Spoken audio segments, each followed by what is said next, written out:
చూస్తున్నాం. Deputy CM Pawan Kalyan తూర్పు గోదావరి జిల్లా నిడదవోలు నియోజకవర్గం పెరవలిలో పర్యటించనున్నారు. సుమారు 3050 కోట్ల రూపాయలతో చేపట్టనున్న ప్రతిష్టాత్మక అమరజీవి జలధార ప్రాజెక్టుకు ఆయన శంకుస్థాపన చేస్తారు. ఈ ప్రాజెక్టు ద్వారా గోదావరి జలాలను శుద్ధి చేసి ఉమ్మడి గోదావరి జిల్లాల పరిధిలో 23 నియోజకవర్గాలు మరియు 66 మండలాల్లో ప్రజలకు స్వచ్ఛమైనటువంటి తాగునీటి సరఫరా చేస్తారు. ఇక ఉదయం 11 గంటల నుంచి మధ్యాహ్నం 1 గంట వరకు పెరవలిలో జరిగేటువంటి బహిరంగ సభలో ఆయన పాల్గొంటారు.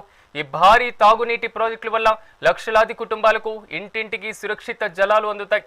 మంత్రి కందుల దుర్గేష్ ఇప్పటికే పర్యటన ఏర్పాట్లను పూర్తి చేశారు.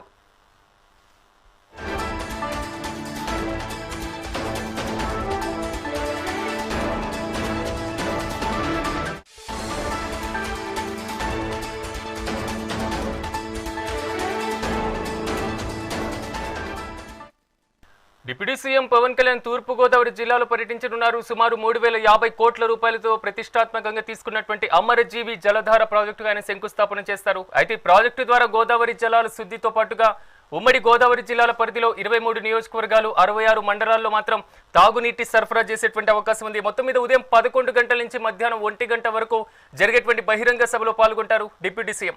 ఇక ఇదే అంశానికి సంబంధించి మరింత సమాచారం మా ప్రతినిధి చైతన్య అందిస్తారు. చైతన్య, చెప్పండి, డిప్యూటీ సీఎం పర్యటనకు సంబంధించినటువంటి ఏర్పాట్లు ఏ విధంగా ఉన్నాయి, అక్కడ తాజా పరిస్థితి ఏంటి, మరి ముఖ్యంగా ఏదైతే తాగునీటి ప్రాజెక్టు ఉందో దీనికి సంబంధించి గోదావరి జిల్లాల యొక్క ప్రజల అభిప్రాయం ఏంటి? ఈరోజు అయితే మొట్టమొదటిసారిగా ఉమ్మడి పశ్చిమ గోదావరి జిల్లా నిడదవోలు నియోజకవర్గానికి అయితే డిప్యూటీ సీఎం పవన్ కళ్యాణ్ అయితే రాబోతున్నారు.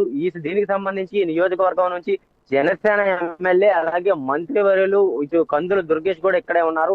ఇక్కడ నుంచి కందుల దుర్గేష్ గెలిచిన తర్వాత మొట్టమొదటిసారిగా అయితే పవన్ కళ్యాణ్ అయితే ఈ నియోజకవర్గం రానున్నారు. అయితే రావటం కూడా ఈ నియోజకవర్గం పెరవలి మండలంలోనే, అంటే ఇటు 5 జిల్లాలకు సంబంధించి తాగునీటిని, అంటే గోదావరి జలాలని ఉప్పు నీరు ఏదైతే ఉందో దాని అంతటిని కూడా తాగునీటిని మంచినీటిగా ఉప్పు నీరుని మంచినీటిగా చేసి సరఫరా చేసే ప్రాజెక్టుకి అయితే శంకుస్థాపనగా చేయడానికైతే ఇక్కడికి రానున్నారు.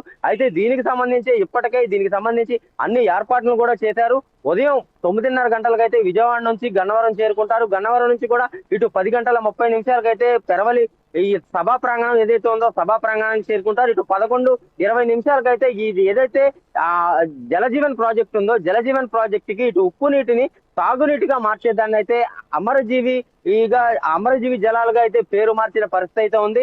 దీనికి నామకరణం కూడా చేశారు. దీని మీద ఇటు చుట్టుపక్కల ప్రజలందరూ గోదావరి జిల్లాలో ఉభయ గోదావరి జిల్లాల ప్రజలందరూ కూడా సంతోషం వ్యక్తం చేసే పరిస్థితి అయితే ఉంది. దీనికి సంబంధించి ఇప్పటికే 3050 అంటే 3050 కోట్ల రూపాయలను అయితే ఇప్పటికే నిధులు తీసుకొచ్చి ఈ ప్రాజెక్ట్ అయితే ఇక్కడైతే ఏర్పాటు చేస్తున్నారు. దీనికి సంబంధించి పశ్చిమ గోదావరి జిల్లా, ఏలూరు జిల్లా, తూర్పు గోదావరి, కోనసీమ, రాజమండ్రి జిల్లా వీరందరికీ కూడా గోదావరి జలాలు అయితే మొత్తం అంతా కూడా తాగునీరు అయితే సరఫరా చేస్తున్నారు. ఇప్పటికే కూటమి ప్రభుత్వం ఏర్పడినప్పుడు ఈ నియోజకవర్గాలన్నీ పవన్ కళ్యాణ్ తిరిగినప్పుడు వారు తాగునీటి సమస్యని ఆయనకి చెప్పినప్పుడు దీన్ని పరిష్కరిస్తారని చెప్పారు. సుమారు 20 నెలలు గడవక ముందే కూడా అభివృద్ధి సంక్షేమ పనులు అయితే ఎన్నో చేశారని చెప్పి ఇక్కడ ఉన్న నిడదవోలు నియోజకవర్గం కానీ ఉమ్మడి పశ్చిమ గోదావరి జిల్లా గోదావరి జిల్లాల ప్రజలైతే బ్రహ్మహర్తలు పట్టే పరిస్థితి అయితే ఉంది. అలాగే ఇటు ఏదైతే ఉన్నాయో మొత్తం 26 మండలాలకి కూడా ఇటు 26 నియోజకవర్గాలకి అలాగే 66 మండలాలకి తాగునీరుని అయితే ఇక్కడైతే మొత్తం అంతా కూడా వస్తున్న పరిస్థితి అయితే ఉంది. అలాగే ఇప్పటికే ఆయన పవన్ కళ్యాణ్ డిప్యూటీ సీఎం పవన్ కళ్యాణ్ పెరవలు రావడానికి అయితే అన్ని ఏర్పాట్లు కందులు దుర్గేష్, కలెక్టర్ అలాగే ఎస్పీ కూడా ఏర్పాట్లు పూర్తి చేశారు. ఇటు ఏదైతే నేషనల్ హైవే ఉందో తాడేపల్లిగూడెం తణుకు పెరవలి ఉందో ఆ పెరవలి హైవే పక్కనే NH 216 పక్కనే కూడా ఈ సభా ప్రాంగణాన్ని అయితే ఏర్పాటు చేశారు. అమర్జీవి ప్రాజెక్ట్ ని ఇక్కడ 11:30 అయితే ఈ ప్రాజెక్ట్ తీసుకొచ్చి ప్రాజెక్ట్ శంకుస్థాపన చేసిన అనంతరం కార్యకర్తలతో మాట్లాడిన తర్వాత మళ్ళీ తిరుగు ప్రయాణం 1 గంటకైతే విజయవాడ అయితే చేరుకోనున్నారు. సిరాజ్, సభ ఏర్పాట్లకు సంబంధించి ఏ విధంగా చర్యలు తీసుకోవడం జరిగింది, అక్కడ సెక్యూరిటీకి సంబంధించినటువంటి డీటెయిల్స్ తో పాటుగా డిప్యూటీ సీఎం ఏ సమయం వరకు సభ ప్రాంగణానికి వచ్చేటువంటి అవకాశాలు కనిపిస్తున్నాయి? అయితే సిరాజ్, మనం రీసెంట్ గా చూసినప్పుడు కూడా ఇటు కోనసీమ జిల్లాలో కూడా రెక్కీ చేశారని కూడా అనుమానాలు వచ్చి ఇలాగ వార్తలు అయితే వచ్చిన నేపథ్యంలో డిప్యూటీ సీఎం పవన్ కళ్యాణ్ పర్యటన నిమిత్తం అయితే ఇటు పోలీస్ అధికారులకు, కలెక్టర్ అంటే జిల్లా యంత్రాంగం మొత్తం కూడా భారీ బందోబస్తును అయితే ఏర్పాటు చేశారు. అలాగే ఈ బందోబస్తు ఏర్పాట్లన్నింటినీ కూడా కందుల దుర్గేష్ అయితే దగ్గరుండి పర్యవేక్షిస్తున్నారు. ఎటువంటి అవాంఛనీయ సంఘటనలు జరగకుండా కూడా ఎవరికైతే ఇటు ఈ సభా ప్రాంగణానికి వచ్చే వారందరికీ కూడా ఇటు నియోజకవర్గంలోని ఎమ్మెల్యే కార్యాలయం నుంచి కానీ ప్రజాప్రతినిధులు ఎవరు రావాలన్నా సరే కందుల దుర్గేష్ మంత్రి ఎవరైతే ఉన్నారో ఆయన దగ్గర నుంచే పాసులు అయితే ఇటు జిల్లా యంత్రాంగం అంతా వారికి ఇచ్చింది. ఆథరైజ్డ్ గా ఎవరైతే పార్టీ తరపు ఉంటారో వారే రావాలి, అనాథరైజ్డ్ గా ఎవరున్నారో వారెవరు కూడా లోపలికి రావడానికి అనర్హులు అని చెప్పి కూడా భారీ బందోబస్తును అయితే ఏర్పాటు చేశారు. ఇప్పటికే గత 3 రోజుల నుంచి కూడా మొత్తం ఆ చుట్టుపక్కల ప్రాంతాలన్నింటి కూడా ఇటు పోలీస్ డిపార్ట్మెంట్ అయితే జల్లిడి పెట్టారు. ఇటు డిప్యూటీ సీఎం పవన్ కళ్యాణ్ పై రెక్కి జరుగుతున్న అనుమానంతో మొత్తం అంతా కూడా ఇటు భారీ బందోబస్తును అయితే ఏర్పాటు చేశారు. Siraj. Right Chaitanya, thank you.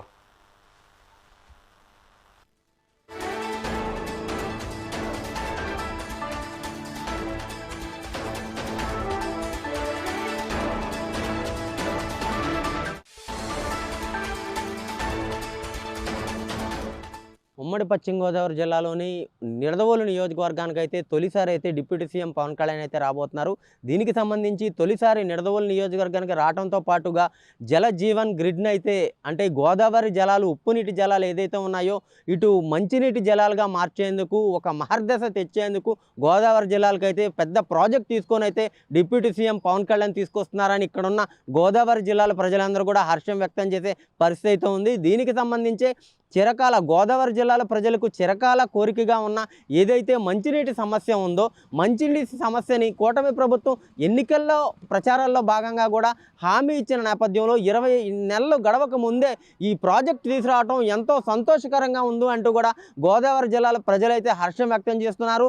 Peravali నియోజకవర్గంలో NH5 పక్కనే ఈ ప్రాజెక్ట్ని 3050 కోట్ల రూపాయలతో అయితే నిర్మించనున్నారు. అలాగే ప్రాజెక్ట్ని 2 ఏళ్లలోనే కంప్లీట్ చేసి ఈ గోదావరి జిల్లాలో 26 నియోజకవర్గాలు 66 మండలాల ప్రజలకైతే మొత్తం అంతా కూడా ఈ మంచినీటి సరఫరా చేయాలన్నదే కూటమి ప్రభుత్వం ఆలోచన. అలాగే మెయిన్గా పవన్ కళ్యాణ్ ఆలోచన కూడా అని ఈ ప్రాంత ప్రజలందరూ చెప్పే పరిస్థితి అయితే ఉంది. దీనికి సంబంధించి ఇప్పటికే మొత్తం ఇటు ఉమ్మడి తూర్పుగోదావరి జిల్లా, ఉమ్మడి పశ్చిమ గోదావరి జిల్లాలోని 26 నియోజకవర్గాలకు గాను ఇటు ఉమ్మడి తూర్పుగోదావరి జిల్లా కాకినాడ, కోనసీమ, రాజమండ్రి ఈ జిల్లాల్లో అయితే 39.89 లక్షల ప్రజలకైతే ఈ మంచినీటి ద్వారా అయితే లబ్ధి చేకూరనుంది. అలాగే 1650 కోట్ల రూపాయలు ఈ ఉమ్మడి తూర్పుగోదావరి జిల్లాకైతే ఖర్చు అవనుంది. అలాగే ఉమ్మడి పశ్చిమ గోదావరి జిల్లాకు వచ్చేటప్పటికి పశ్చిమ గోదావరి జిల్లా, ఏలూరు జిల్లాలకు సంబంధించి 29.7 ప్రజలకైతే లబ్ధి చేకూరనుంది. దీనికి సంబంధించి 1400 కోట్ల రూపాయలైతే ఖర్చు పెట్టనున్నారు. అయితే ఈ జలజీవన్ వాటర్ గ్రిడ్ ప్రాజెక్ట్ ఏదైతే ఉందో దీనికైతే అమరజీవి జలధారగా ప్రాజెక్టు పేరునైతే నామకరణం చేశారు. దీని మీద కూడా ఇక్కడున్న స్థానిక ప్రజలందరూ కూడా ఎంతో సంతోషం వ్యక్తం చేస్తున్నారు. అలాగే పవన్ కళ్యాణ్ చేసే పనులను అయితే ఇప్పటి వరకు కూడా కూటమి ప్రభుత్వం ఏర్పడిన దగ్గర నుంచి కూడా పవన్ కళ్యాణ్ ఇచ్చిన హామీల్ని ప్రతి నియోజకవర్గంలో ఏ ఈ ప్రాంత ప్రజలకు సమస్య ఉందో అక్కడ పవన్ కళ్యాణ్ ఇప్పుడు ట్రైబల్స్కి సమస్యలు వచ్చిందో ట్రైబల్ సమస్యల్ని దగ్గరుండి ఆయన వర్షాలు సైతం లెక్క చేయకుండా, వరదలు సైతం లెక్క చేయకుండా ఆ ప్రాంతానికి వెళ్ళి వారి సమస్యలను తెలుసుకొని అక్కడ ఉన్న సమస్యలను అయితే రోడ్లు వేసిన పరిస్థితిని కూడా మనం చూసాం. అలాగే ఏళ్ల తరబడి ఇక్కడ గోదావరి జిల్లాల ప్రజలకు ఈ ఉప్పు నీటి సమస్య అంటే తాగునీటి సమస్య ఏదైతే ఉందో ఈ తాగునీటి సమస్యను కూడా స్వయంగా ఆయన పర్యటించినప్పుడు ఇవన్నీ చూసి కూడా ఇక్కడికి ఈ మంచినీటి సరఫరా ప్రాజెక్టుని అయితే తెచ్చిన పరిస్థితి అయితే ఉంది. అలాగే ఇప్పటికే ఏదైతే పవన్ కళ్యాణ్ పర్యటిస్తున్నారో దీనికి సంబంధించి ఇప్పటికే భారీ బందోబస్తును అయితే ఏర్పాటు చేశారు. ఎందుకంటే మంచి చేస్తున్నాడు, ఇవన్నీ కూడా గిట్టని వాళ్ళు ఈయన మీద ఏదో చేద్దామని రెక్కి చేసే పరిస్థితులు కూడా ఉన్నాయి. అంటే రీసెంట్గా కోనసీమ జిల్లాలో అయితే ఈ కొబ్బరి తోట ప్రజల్ని తుఫాన్లో కొట్టుకుపోయిన వారికి వాళ్ళందరికీ కూడా అక్కడ పరామర్శించడానికి వెళ్ళినప్పుడు కొంతమంది అయితే అఘాంతకులు రెక్కి చేసిన పరిస్థితి ఉంది. ఈ నేపథ్యంలోనే పవన్ కళ్యాణ్కి ఎటువంటి ఈ హాని జరగకుండా ఆయనకైతే భారీ భద్రతను అయితే ఏర్పాటు చేసిన పరిస్థితి అయితే ఉంది. అలాగే దీనికి సంబంధించి ఇప్పటికే తూర్పుగోదావరి జిల్లా కలెక్టర్ కానివ్వండి, ఎస్పీ అలాగే మంత్రి దుర్గేష్ కూడా ఈ ఏర్పాట్ల పనులన్నీ కూడా పర్యవేక్షిస్తున్న పరిస్థితి అయితే ఉంది.